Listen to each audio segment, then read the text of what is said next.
Hello everyone, welcome to my channel. कैसे हैं आप सब? उम्मीद आप सब बहुत अच्छे होंगे, मस्त होंगे। जैसा कि हम जानते हैं क्या पढ़ रहे हैं इस समय हम लोग जैव प्रक्रम में मैंने अभी तक आपको स्वपोषी पोषण के बारे में मैंने आपको बता दिया है।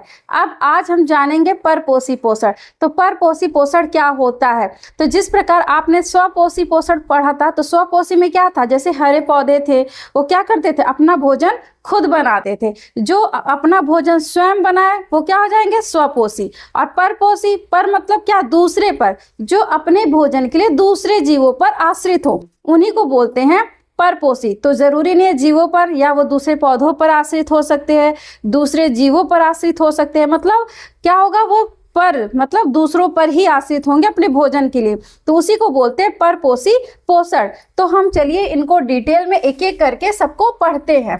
तो सबसे पहले हम जानेंगे परपोषी पोषण होता क्या है। तो परपोषी पोषण देखिए बेटा क्या होगा। तो परपोषी पोषण वह प्रकार का मतलब वह पोषण है जिसमें क्या होगा? जीव अपना भोजन स्वयं नहीं बना सकते और वे अपना भोजन अन्य जीवों, पौधे या जानवर से प्राप्त करते हैं। वे क्या कहलाएंगे? परपोषी पोषण। या जो भोजन प्राप्त करते हैं उन जीवों को बोलेंगे परपोषी जीव, और जो ये प्रक्रिया हो रही है उसको बोलते हैं परपोषी पोषण। क्यों नहीं कर सकते हैं? क्योंकि देखिए ये जो जीव होते हैं इनके पास हरित लवक नहीं पाए जाते हैं। मतलब जो परपोषी जीव होते हैं उनके पास क्या नहीं पाया जाता है? हरित लवक नहीं पाए जाते हैं। इसीलिए अब ये तो है नहीं कि अब जब हरित लवक नहीं है तो सूर्य का प्रकाश लेकर भी वो क्या करेंगे? क्योंकि वो अपना भोजन का निर्माण करने के लिए उनको तो सूर्य का प्रकाश तो मतलब क्लोरोफिल चाहिए, तभी वो सूर्य के किरणों का उपयोग कर सकते हैं। तो इसीलिए अपना भोजन दूसरे जीवों या दूसरे पौधों से प्राप्त करते हैं। तो इसमें ये जीव हरित लवक नहीं रखते हैं, इसलिए प्रकाश संश्लेषण द्वारा ये भोजन नहीं बना पाते। तो परपोषी पोषण आपको समझ में आ गया कि परपोषी पोषण का मतलब है कि ऐसे जीव जो अपने भोजन के लिए दूसरों पर आश्रित हो। जैसे हम ही लोग हैं, हम लोग क्या होते हैं? हम लोग भी दूसरे पेड़ पौधों, जैसे हम लोग कई सारे फल खाते हैं, ठीक है, बहुत सारे अनाज खाते हैं कि नहीं खाते? जैसे आप चावल खाते हैं, दाल खाते हैं, ये सब क्या है? ये सब पौधों द्वारा दिया गया भोजन है ना। तो हम उन्हीं के भोजन को पका कर खाते हैं, ठीक है। या फिर बहुत सारे लोग जैसे मांसाहारी होते हैं, नॉनवेज खाते हैं, तो वो भी क्या है? दूसरे जीवों को तो खा रहे हैं, खुद को तो नहीं खा ले रहे हैं। ऐसे भी होते हैं, ऐसा नहीं है, लेकिन यह है कि क्या है? वो दूसरे जीवों पर या दूसरे पौधों पर आश्रित है, तो उन्हीं को हम बोल देते हैं परपोषी पोषण। अब ये जो परपोषी पोषण है तो वो भी कई प्रकार के होते हैं। जैसे कि सबसे पहला है परजीवी पोषण। परजीवी मतलब पैरासिटिक नेचर। तो ऐसे जीव जो दूसरे जीव पर निर्भर रहते हैं और उससे क्या करते? भोजन प्राप्त करते। जैसे उदाहरण में आपका जू हो गया, मच्छर, मॉस्किटो। अब अतिथि या होस्ट के रूप में होते हैं। जैसे आपने मच्छर देखा होगा, ठीक है, वो क्या है? वो आप ही पर आश्रित है। मतलब मच्छर भी एक तरह से दूसरे जीवों पर आश्रित है कि नहीं? आश्रित है। तो वो जब दूसरे जीवित जीवों पर आश्रित होगा तो उसी को बोलेंगे परपोषी, ठीक है। क्या बोलेंगे? परपोषी पोषण। उसको बोलेंगे परजीवी पोषण, क्योंकि वो पैरासाइट है। क्या है? पैरासिटिक नेचर के हो। तो वो क्या होते हैं? पैरासिटिक नेचर के होते हैं। मतलब वो दूसरों पर परजीवी हैं, क्योंकि वो दूसरों पर क्या है? अपने आप को जीवित रखने वाले जीव हैं। जैसे परजीवी का मतलब क्या होता है? कि दूसरों पर जीवित रहने वाले जीव। क्योंकि अगर मान लीजिए मॉस्किटो है, मनुष्य का ब्लड उनको नहीं मिला, मतलब अब मान लीजिए हम लोग के शरीर पर क्या है? वो सरवाइव करते हैं। तो अगर उनको ब्लड नहीं मिलेगा तो वो क्या है? डेड हो जाएंगे। तो इसीलिए ऐसे जीव जो क्या होंगे? जो दूसरे जीव पर निर्भर रहते हैं उन्हें बोलते हैं मतलब उनसे जो भोजन प्राप्त करते हैं तो उसी को बोलते हैं परजीवी पोषण। दूसरा आता है मृतोपजीवी पोषण। अब मृतोपजीवी से ही समझ रहे होंगे कि जो सड़े गले, मतलब जो नॉन लिविंग थिंग हो। जैसे नॉन लिविंग जिसमें जीवित मतलब जो जीवित नहीं होते हैं, जिनमें जान नहीं होती है, तो उस पर जो अपना भोजन, उनसे जो भोजन अपना प्राप्त करते हैं उनको बोलते हैं मृतोपजीवी, ठीक है। तो मृतोपजीवी कौन हो गए? कि जो अपना भोजन सड़े गले पदार्थों से, ठीक है, किससे? सड़े गले पदार्थों से कह सकते हैं, आप मरे हुए पदार्थों से अपना भोजन प्राप्त करेंगे, उन्हीं को बोलेंगे मृतोपजीवी।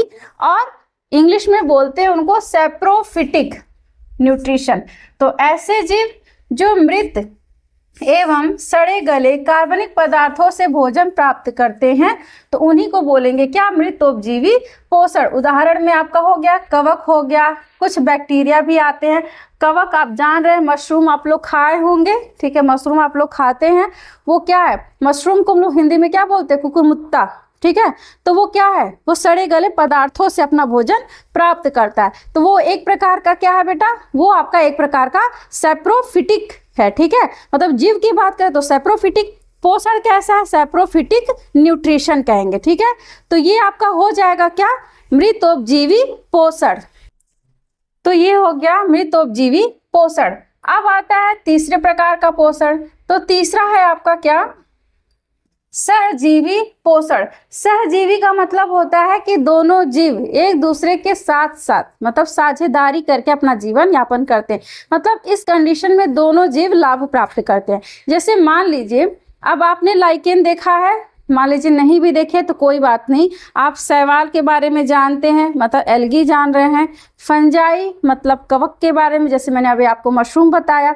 तो ये दोनों आपस में मिलकर मतलब ये दोनों आपस में सहजीविता के द्वारा अपना भोजन प्राप्त करते हैं। मतलब लाइकेन की बात करें तो यह एक प्रकार का क्या है, किसका उदाहरण है, यह है सहजीवी पोषण का। इसमें क्या होगा, दो अलग अलग जीव आपस में मिलकर एक दूसरे से लाभ प्राप्त करते हैं। जैसे एग्जाम्पल में लाइकेन हो गया, तो लाइकेन में कौन कौन से होते हैं पौधे, इसमें आपका शैवाल भी आता है और कौन आता है, कवक। ये दोनों के मिलने से ही लाइकेन का फॉर्मेशन होता है। तो इसमें क्या होगा, जो शैवाल होगा वो भोजन बनाएगा, कवक क्या करेगा, उसको स्टोरेज करने का काम करता है। फिर ये दोनों मिलकर लाइकेन का फॉर्मेशन करते हैं। मतलब ये दोनों एक दूसरे के बिना लाइकेन का फॉर्मेशन नहीं कर सकते और इसमें ये दोनों एक दूसरे से लाभ प्राप्त करते हैं। फिर है राइजोबियम हो गया और कुछ जीवाणु हो गए, जैसे दलहनी पौधों में। अब दलहनी पौधों में जैसे मान लीजिए जितने भी लेग्यूमिनस प्लांट हैं, मतलब जो दाल वाले पौधे होते हैं, आपने दाल वाले पौधे जैसे आपके मटर हो गए, ठीक है, तो उसमें देखिएगा छोटे छोटे गांठ जैसे स्ट्रक्चर दिखाई देते हैं। चाहे आप मूंगफली में देख लीजिएगा, उनके जड़ों में छोटी छोटी गांठें जैसी दिखाई देती है। वहाँ पर बैक्टीरिया, कुछ बैक्टीरिया प्रेजेंट होती है जो नाइट्रोफाइंग बैक्टीरिया होती है, नाइट्रोजन को तोड़ने वाली होती है। अब ये दोनों लाभ कैसे प्राप्त करते हैं, अब आप ये सोचेंगे कि ये दोनों लाभ कैसे प्राप्त करते हैं, पौधे कैसे प्राप्त करते हैं और बैक्टीरिया कैसे प्राप्त करती है। तो देखिए जो पौधा होता है कभी भी नाइट्रोजन को मतलब जो इन्वायरमेंट में या सॉइल में जो नाइट्रोजन प्रेजेंट होते हैं उनको वो डायरेक्ट नहीं एब्जॉर्ब कर पाते, मतलब उनको डायरेक्ट नाइट्रोजन के रूप में नहीं ले सकते हैं। इसीलिए वो क्या करते हैं, बैक्टीरिया नाइट्रोजन फिक्सेशन का काम करते हैं। मतलब जो नाइट्रोजन प्रेजेंट है उसको अमोनिया में, नाइट्राइट में, मतलब उसको कई रूप में चेंज कर देते हैं। तो जो पौधे होते हैं वो नाइट्रोजन को अमोनिया के रूप में क्या करते हैं, यूज करते हैं। और बैक्टीरिया क्या, तो अब जब बैक्टीरिया उस अमोनिया को फिक्स करेगा, मतलब उसके फॉर्म को चेंज करेगा, तभी ना पौधा वो नाइट्रोजन को यूज कर पाएगा। तो ये हो गया पौधों में जो बेनिफिट हो गया।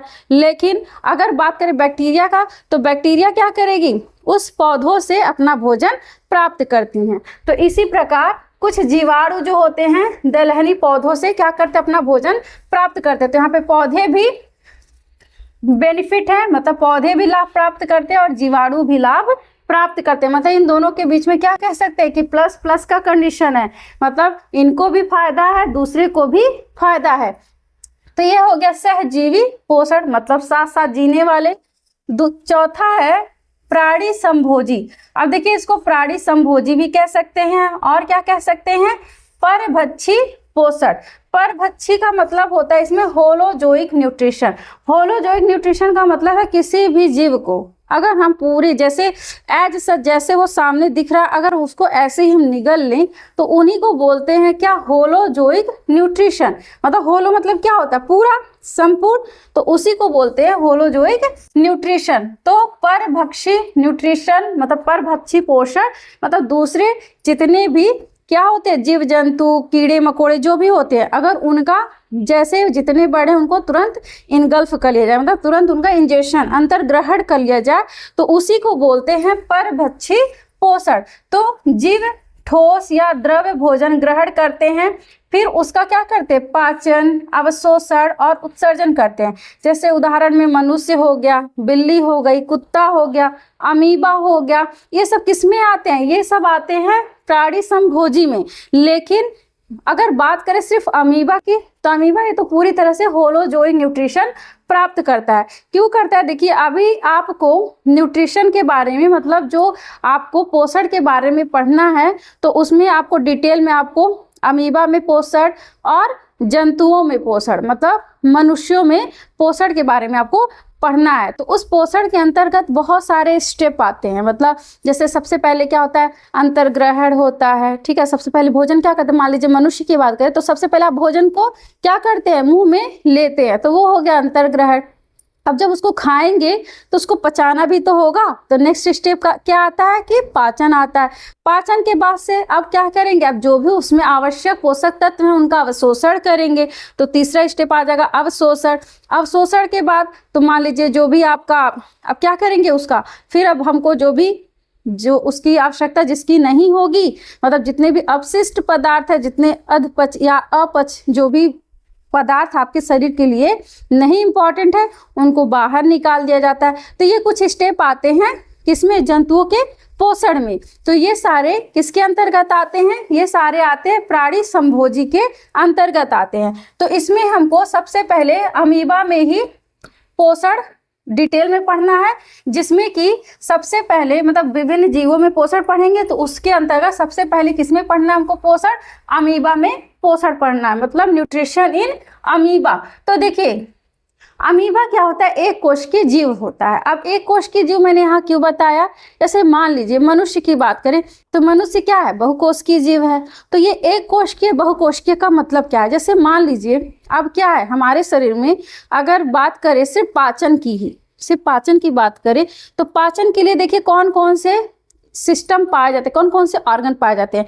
आपका कभी भी आपका शरीर अकेले ही पाचन नहीं करता है, क्या करेगा, उसके लिए देखिए स्टमक हैं आपके, अब कह सकते हैं सलाइवरी ग्लैंड हो गए, ठीक है। उसके बाद आपके हो गए इंटेस्टाइन में भी, लार्ज इंटेस्टाइन, स्मॉल इंटेस्टाइन, मतलब पैनक्रियाज, कई सारे पार्ट मिलकर तब जाके एक डाइजेस्टिव सिस्टम बनाते हैं, ठीक। तो ये क्या है, इसमें बहुत सारी कोशिका है। इसी प्रकार रिस्पिरेशन करना, अगर श्वसन करना है तो श्वसन के लिए भी बहुत सारे अंग है, जैसे ट्रैकिया हो गया, आपका लंग हो गया, ट्रैकियोल्स हो गया, मतलब कई सारे पार्ट मिलकर तब जाके सिर्फ एक श्वसन का काम करते हैं।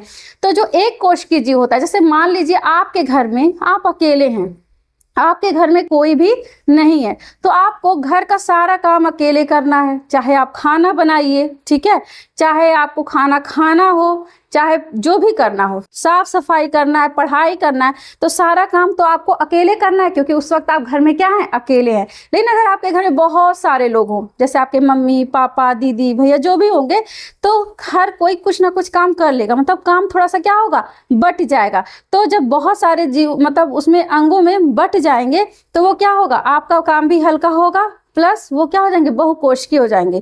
तो उसी प्रकार जो जीव एक कोशिकीय होते हैं तो वो उनको अकेले ही सारा काम करना है, मतलब कि उनको पाचन भी उसी एक ही कोशिका के द्वारा उनको पाचन भी करना, कोई अंग नहीं पाए जाते हैं, ना ही आप उसमें पाचन तंत्र पाया जाएगा, ना ही रिस्पिरेशन का आपका मतलब, ना ही श्वसन तंत्र पाया जाएगा, ना ही उत्सर्जन तंत्र पाया जाएगा। लेकिन बहुकोशिकीय जीवों में सब कुछ, सारे काम के लिए अलग अलग तंत्र है।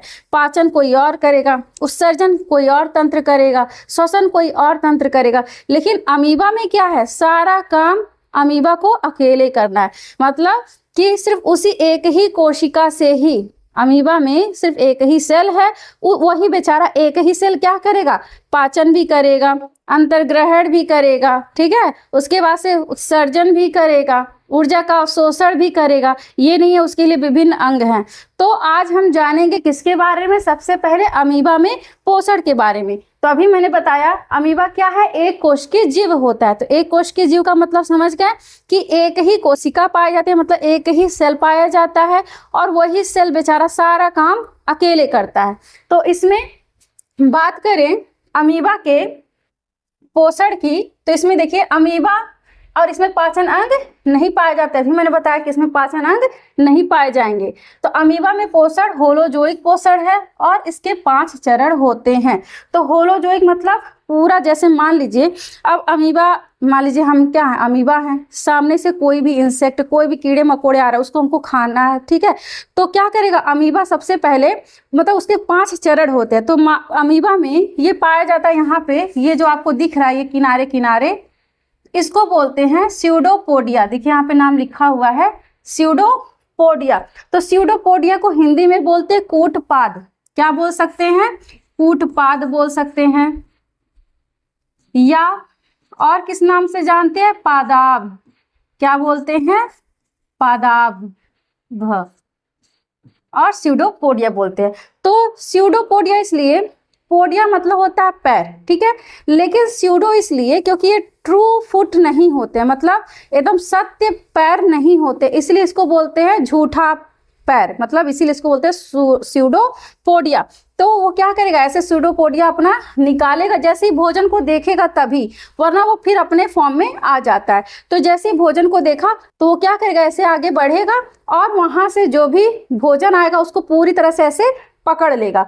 तो इसीलिए, क्योंकि होलोजोइक मतलब ये पूरा होल, मतलब पूरे के पूरे भोजन को जितना भी उसको सामने दिख रहा है, जितना जो भी एक इंसेक्ट दिख रहा है, तो वो पूरे उस इंसेक्ट को पूरा पकड़ लेगा और पकड़कर उसी स्यूडोपोडिया के द्वारा अपने सेल के अंदर ले लेगा। जैसे हम लोग अपने हाथों से खाना अपने मुंह में डालते हैं, तो वैसे वो क्या करेगा, अपने स्यूडोपोडिया के द्वारा पकड़ेगा और अपने सेल में इंजेस्ट करेगा। तो इसमें सबसे पहला क्या आता है, अंतर्ग्रहण।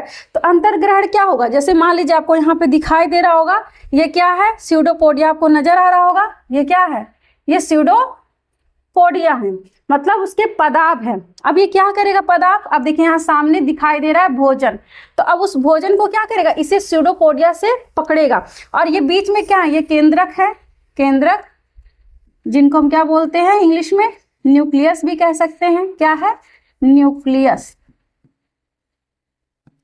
ठीक है। तो ये क्या है, अब ये क्या करेगा, भोजन को ऐसे पकड़ेगा और पकड़कर उसको शरीर के अंदर ले लेगा। तो जब वो भोजन को कैप्चर करता है, मतलब जब उसको पकड़ेगा, तो उस प्रोसेस को कहते हैं इंजेशन। इंजेशन मतलब होता है अंतर्ग्रहण। क्या होता है, अंतर्ग्रहण।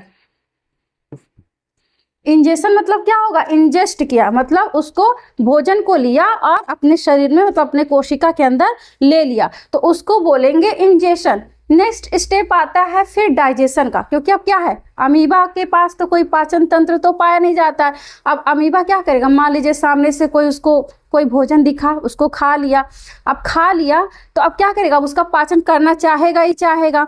तो जब अमीबा जैसे ही भोजन खाता है तो उसकी साइज थोड़ी सी बड़ी हो जाती है, क्या होगा, वो थोड़ा सा फूल जाता है, ठीक है। तो अब क्या करेगा, अब वो पाचन करेगा। तो पाचन कैसे होगा, अमीबा में भी ट्रिप्सिन, मतलब कुछ इसमें एंजाइम पाए जाते हैं और उस भोजन का क्या करेंगे, पाचन कर लेंगे। तो अब जब पाचन करेंगे उस प्रोसेस को क्या बोलते हैं, पाचन या डाइजेशन। तो इंग्लिश में बोलेंगे डाइजेशन और हिंदी में बोलेंगे पाचन, ठीक है। अब जब वो खाना खा लिया, पाचन कर लिया, अब अमीबा का शरीर क्या हो गया, फूल गया, मतलब अमीबा थोड़ा सा बड़ा हो गया। अब यहाँ पर क्या होगा, नेक्स्ट स्टेप में, अब जो भी वो भोजन खाया है, तो अब वो भोजन पचा और कहाँ चला गया, न्यूक्लियस के पास, ठीक है। अब न्यूक्लियस क्या करेगा, अब उससे जो भी एनर्जी चाहिए उस अमीबा के शरीर को मिल जाएगा, मतलब जो भी एनर्जी चाहिए, क्योंकि भोजन कोई किस लिए करता है, ऊर्जा के लिए। तो जैसे उसको ऊर्जा जब मिल जाती है, लेकिन अभी भी अमीबा का शरीर कैसा है, शरीर कैसा हैवी है, क्योंकि उसके पास कोई भी, मतलब कोई डाइजेस्टिव सिस्टम नहीं है, ना ही एक्सक्रीटरी सिस्टम है। तो अब क्या होगा, अब इसी सेल के द्वारा, अब जब वो न्यूट्रिशन को ले लेंगे तो उस प्रोसेस को बोलते हैं एब्जॉर्प्शन या अवशोषण। तो नेक्स्ट स्टेप क्या होगा, अवशोषण, इसको बोलेंगे अवशोषण।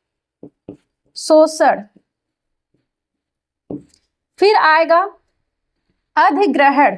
अधिग्रहण मतलब एसिमिलेशन, ठीक है। इसके बाद होगा उसका एसिमिलेशन मतलब अधिग्रहण होगा, और अधिग्रहण के बाद से मतलब जो भी उसको ग्रहण करना, जिस जिस पार्ट में जो भी न्यूट्रिशन चाहिए वो चला गया, उसके बाद अब क्या होगा, अब इसके पास तो कोई एक्सक्रीटरी सिस्टम तो है नहीं, कोई भी उत्सर्जन तंत्र नहीं है, तो अब क्या होगा, अब ये जितने भी उसके शरीर में भारी भारी जो भी लग रहा है वो किस तरफ पुश होगा, वो कोशिका के तरफ, मतलब इसके लेयर यहाँ पे किनारे की तरफ ये भोजन जाएंगे।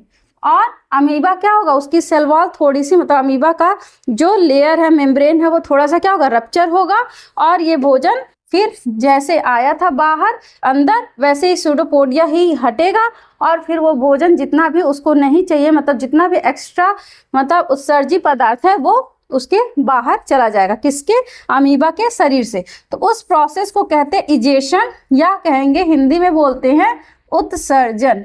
क्या बोलेंगे, उत्सर्जन। तो ये है 5 स्टेप। तो इसीलिए अमीबा के जो अमीबा में पोषण होते हैं इसके 5 चरण होते हैं। कौन कौन से होते हैं, सबसे पहले होता है अंतर्ग्रहण, पाचन होगा, उसके बाद अवशोषण होगा, अधिग्रहण होगा, फिर उत्सर्जन होगा। तो आइए इनको एक एक स्टेप करके इनको हम पूरा डिटेल में पढ़ते हैं। तो यहाँ से आपको समझ में आ गया होगा कि कैसे अमीबा भोजन को लेता है, फिर कैसे शरीर के अंदर फिर इनगल्फ करेगा मतलब उसको इंजेस्ट करेगा, इंजेशन के बाद उसका डाइजेशन करेगा, क्योंकि अब ये तो है नहीं कि भोजन खा लिए तो ऐसे ही खड़े कीड़े मकोड़े लिए तो खड़े कीड़े मकोड़े उसके शरीर में पड़ा रहेगा, ऐसा तो है नहीं। उसको पचाएगा, पचाने के बाद से जो भी उसकी न्यूट्रिशन है उसको क्या करेगा, एब्जॉर्ब करेगा, एब्जॉर्ब करने के बाद उसका एसिमिलेशन करेगा, कन्वर्ट करेगा एक एक फॉर्म में, फिर उसके बाद से जितने भी उसको नहीं चाहिए, जितने भी उसके अनवांटेड मटेरियल होंगे उसको क्या करेगा, बाहर से शरीर से बाहर निकाल देगा।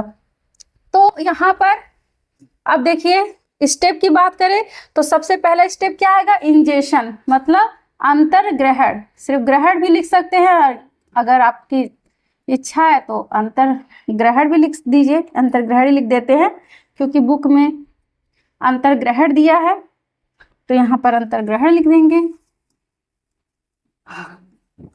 अंतर्ग्रहण, ठीक है।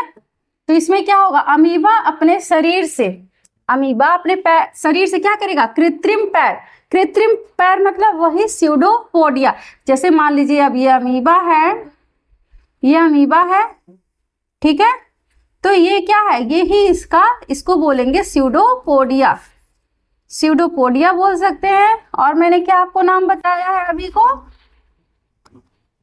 स्यूडोपोडिया बोल सकते हैं, पदार्थ बोल सकते हैं, और पुटपाद भी बोलते हैं, ठीक है।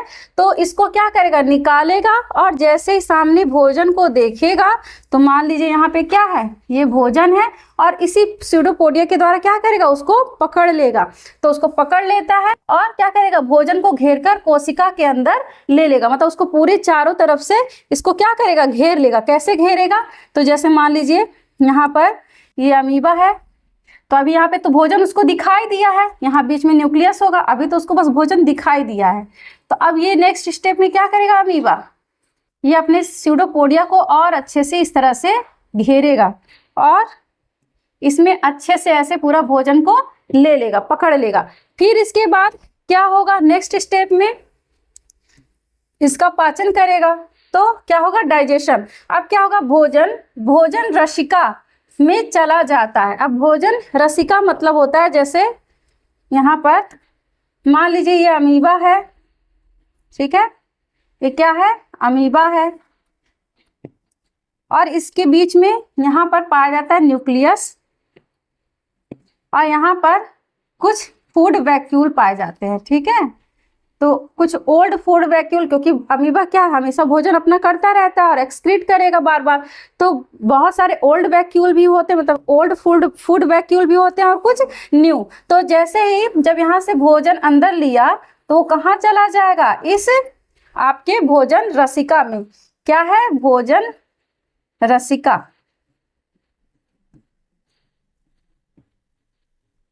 भोजन रसिका, या इसी को इंग्लिश में बोलते हैं फूड वैक्यूल। इसी में फिर ये जैसे ही अंदर लेगा तो यहाँ पर आ जाएगा। तो जब यहाँ पर चला जाएगा तो यहाँ पर क्या होगा, यहाँ पाचक एंजाइम पाए जाते हैं। अभी मैंने बताया कि अमीबा में भी कुछ पाचक एंजाइम पाए जाते हैं, भले डाइजेस्टिव सिस्टम या पाचन तंत्र नहीं पाए जाते लेकिन पाचक एंजाइम जरूर पाए जाते हैं। तो क्या करेंगे, भोजन को छोटे छोटे अणुओं में तोड़ देते हैं। तो ये 2 स्टेप हो गए। अमीबा में पहले ग्रहण हो गया, फिर आपका क्या हो गया, पाचन हो गया। नेक्स्ट है आपका तीसरा स्टेप है अवशोषण। अब क्या करेगा, अब उसको एब्जॉर्ब कर लेगा। तो टूटे हुए पोषक तत्व भोजन रसिका से क्या होंगे, साइटोप्लाज्म में फैल जाते हैं। तो वही साइटोप्लाज्म में फैलेंगे तो वही पे एब्जॉर्प्शन होगा। कि जैसे मान लीजिए अब अमीबा यहाँ पे मैंने बनाया, ठीक है, ये अमीबा हो गया और इस अमीबा में यहाँ पे आपके न्यूक्लियस है और यहाँ पर ये खाली जगह क्या है, ये सब साइटोप्लाज्म है। तो यहाँ से जो भी यहाँ पे जो आपका ये क्या था, भोजन रसिका था, इस रसिका से मतलब इस फूड वैक्यूल से सारे भोजन इस पूरा चारों तरफ इस साइटोप्लाज्म में क्या होते हैं, फैल जाते हैं। नेक्स्ट स्टेप आता है फिर अधिग्रहण। अब यहाँ पे क्या होगा, अधिग्रहण करेंगे, एसिमिलेशन करेंगे। तो अवशोषित पोषक तत्वों का उपयोग अमीबा क्या करेगा, ऊर्जा प्राप्त करने, बढ़ने और जीवन क्रिया को करने में करता है। क्योंकि यहाँ पर भोजन जो भी उसको जरूरत है, जैसे प्रोटीन चाहिए, कार्बोहाइड्रेट जो भी चाहिए, वो क्या करेगा, वो यहाँ पे अवशोषित कर लेगा। अवशोषित करने के बाद से अब उसका क्या करेगा, एसिमिलेशन करेगा, मतलब उसको तोड़ेगा और क्या करेगा, उससे ऊर्जा प्राप्त करेगा। अब वो ऊर्जा क्या करेगा, बढ़ने और जीवन की क्रियाओं को करने में करता है। क्या मतलब, जैसे मान लीजिए जब अमीबा भोजन करेगा तो उसकी वृद्धि भी होगी, उसके बाद और क्या होगा, जीवन की क्रियाओं को करने का मतलब है कि अब अमीबा में भी तो जनन होगा। ऐसा तो है नहीं कि एक ही अमीबा बस पूरे विश्व में है, बहुत सारे अमीबा है। एक अमीबा से 2 अमीबा, फिर ऐसे उनकी जो संख्या में वृद्धि होगी, जनन होगा, वो भी भोजन करने के बाद ही होगा। ठीक है, फिर लास्ट है अपशिष्ट उत्सर्जन, जिसको बोलते हैं इजेशन। क्या बोलेंगे, इजेशन। तो जैसे आप लोग भोजन करते हैं, फिर उसका पाचन करेंगे तो फिर उसका उत्सर्जन भी होगा। जितने भी अनवांटेड मटेरियल हैं, जितना आपको भोजन की जो भी आवश्यकता उसको आपने ले लिया, अब जितने भी अपशिष्ट पदार्थ हैं उनको शरीर से बाहर निकाला जाता है, वैसे अमीबा भी करेगा। तो वो क्या करेगा, पचने के बाद बचा हुआ अपच्य पदार्थ, मतलब जितना भोजन पचाना था उसने पचा लिया, लेकिन अब जिसको वो नहीं पचा पा रहा है तो उसको क्या बोलेंगे, अपच्य पदार्थ। अब उसको क्या करेगा, कोशिका झिल्ली से बाहर निकाल दिया जाता है। कैसे निकालता है, जैसे अब मान लीजिए यही है अमीबा, ठीक है। अब इस अमीबा के ये जो झिल्ली है, इसी को बोलते हैं क्या, ये कोशिका झिल्ली है, या फिर बोल सकते हैं सेल मेम्ब्रेन। देखिए अभी तो ये सेल मेम्ब्रेन है, लेकिन जब भोजन की आवश्यकता, जैसे उसको भोजन पकड़ना होगा, तो यही मेम्ब्रेन क्या होगी, कन्वर्ट हो जाती है स्यूडोपोडिया में, मतलब कूट पाद में। तो ये हो गया अमीबा में पोषण। तो आई होप आपको पूरा वीडियो शुरू से लास्ट तक समझ में आया होगा। इसके बाद हम पढ़ेंगे जंतुओं में पोषण। तो मिलते हैं नेक्स्ट वीडियो में। तो आज के लिए बस इतना ही, धन्यवाद।